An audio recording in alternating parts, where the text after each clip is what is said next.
Entrevista. Temos convidada para uma entrevista aqui no estúdio para fazer justamente uma retrospectiva econômica de 2023.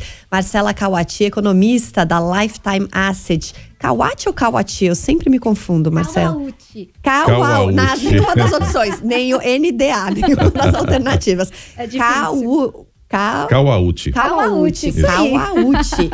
Porque eu já sei por quê. Porque eu escrevi aqui sem esse U, que ajuda a gente a pronunciar. Marcela Kawauti, economista da Lifetime Asset. Bom dia, bem-vinda, Marcela. Bom dia, Michele. Bom dia, Nonato. Bom dia a todo mundo que tá ouvindo a gente. Bom, todo mundo fala que o ano de 2023 tinha ali um desenho muito pior daquilo que se, de fato, realizou.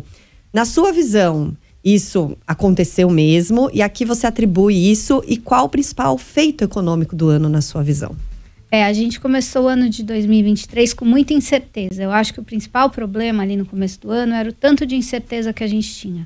Um governo novo, que a gente sabe que é um governo que tem mais propensão à expansão fiscal, a gastar mais, que vinha depois de uma pandemia em que o governo se viu obrigado a gastar mais para, enfim, acudir o Brasil, acudir o mundo todo precisava dessa ajuda.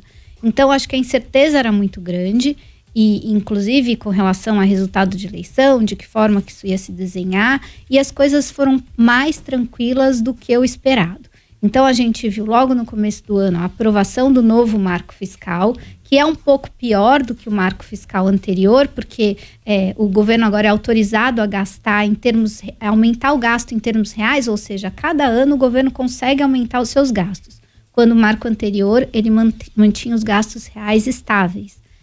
Mas pelo menos esse novo marco deu um pouco mais de tranquilidade, de previsibilidade para o mercado. Então tira aquela incerteza do começo do ano.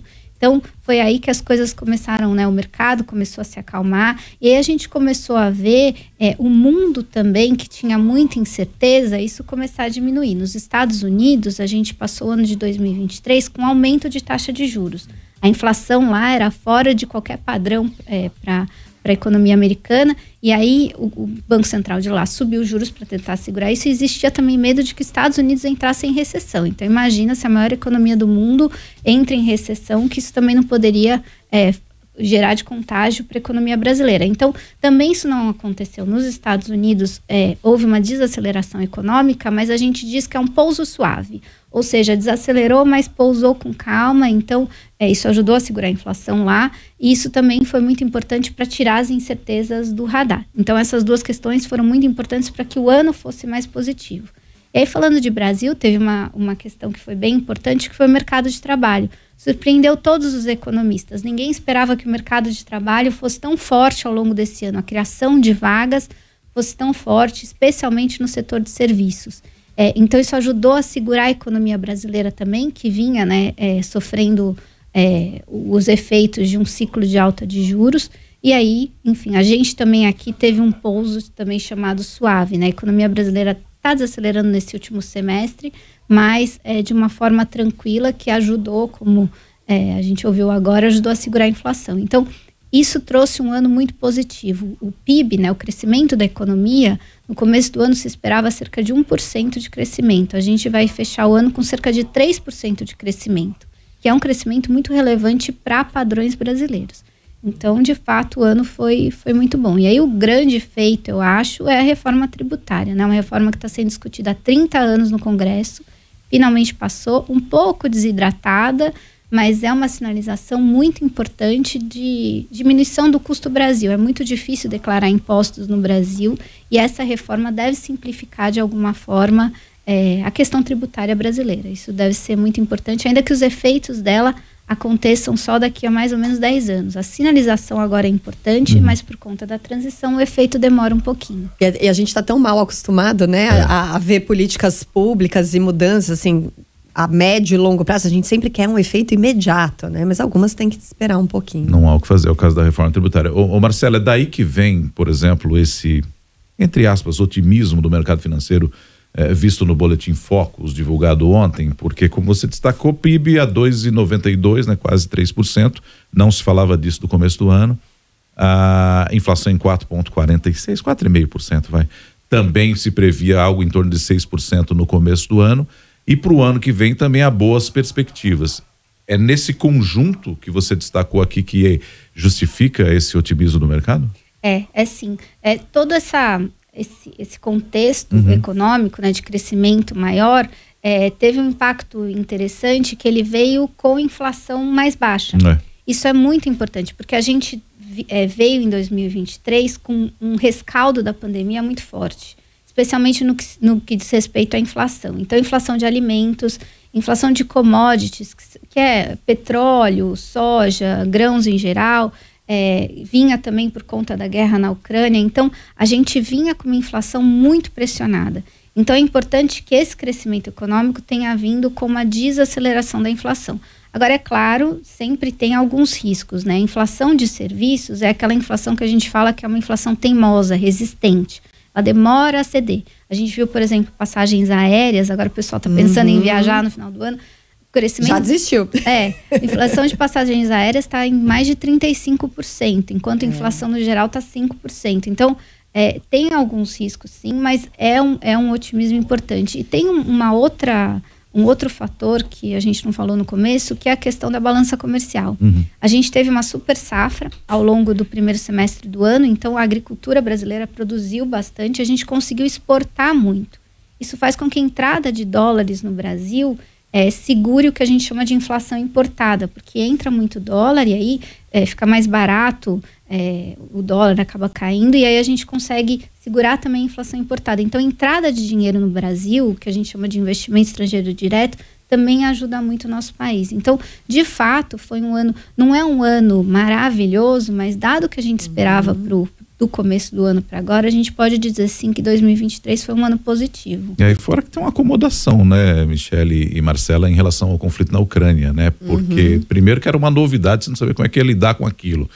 E aí em 2023 é um ano meio que de estabilização desse conflito e a gente assimilou esses riscos todos. E aí, só para finalizar aqui da minha parte, a gente vê até uma certa euforia na Bolsa de Valores de São Paulo, por exemplo. A gente ontem teve recorde, 133 mil pontos, né? Um valor nunca alcançado no índice Bovespa. Diante desse cenário todo e as perspectivas para o ano que vem, você acha que a gente... esses índices positivos que você citou todos, eles são sustentáveis? A previsão de crescimento para o ano que vem é bem menor. A gente pode ter uma surpresa novamente, na sua visão? Pode. Projeção é sempre, a gente trata dos dados que a gente tem no passado e tenta enxergar o futuro, tirar um pouco da neblina que é normal do futuro, né? Então, claro, a gente sempre pode ter surpresas, mas a expectativa também para 2024 é boa. A gente tem, então, um crescimento menor, deve ficar em 1,5%, entre 1,5% e 2%, mas veja, é um crescimento de 1,5% sobre uma base mais alta. Então, apesar da desaceleração, você está crescendo sobre um PIB que já cresceu durante 2 anos consecutivos. Está constante. Exatamente. Então, é positivo sim, e a composição desse crescimento é muito positiva, porque a gente tem um crescimento focado em consumo das famílias, justamente por conta do mercado de trabalho. Então, a demanda interna continua forte, mas sem pressionar a inflação. Então, é bastante positivo. Quando a gente fala de investimentos, por exemplo, a Bolsa de Valores, a gente teve sim recorde da Bolsa de Valores, existe uma entrada de investimento estrangeiro importante, os brasileiros também estão aportando na Bolsa de Valores, mas quando a gente abre essa composição, ela mostra pra gente, aquela história que a média não mostra tudo que a gente olha quando olha as ações de uma forma mais detalhada. A gente viu algumas ações crescerem muito forte. Petrobras é um bom exemplo, justamente por conta dessa diferença de expectativa do começo do ano para agora. Existia um medo de que o governo fosse fazer uma intervenção muito grande nas empresas estatais, na Petrobras, por exemplo, e isso não aconteceu. Então, o fato dessa intervenção ter sido menor do que a esperada levou as ações da Petrobras para cima. E quando a gente abre o Ibovespa, ainda existem ações aí que podem crescer também. Então, justamente por conta, levadas por esse crescimento da demanda interna pro ano que vem. Então, assim, é positivo, sim. A gente poderia ter feito...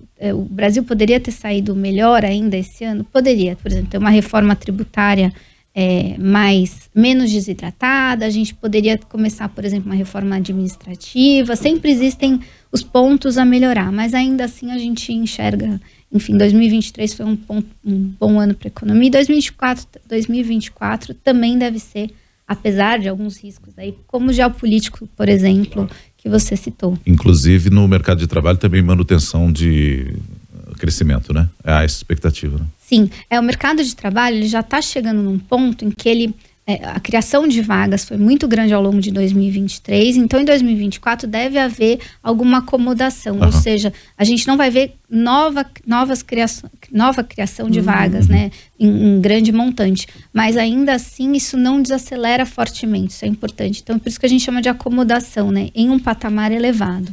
É bom para crescimento de salário, né? E bem rapidinho, eu falei que era a minha última, mas em questão da inadimplência, o endividamento da população ainda está muito alto, Marcela. Qual caminho você vê nisso?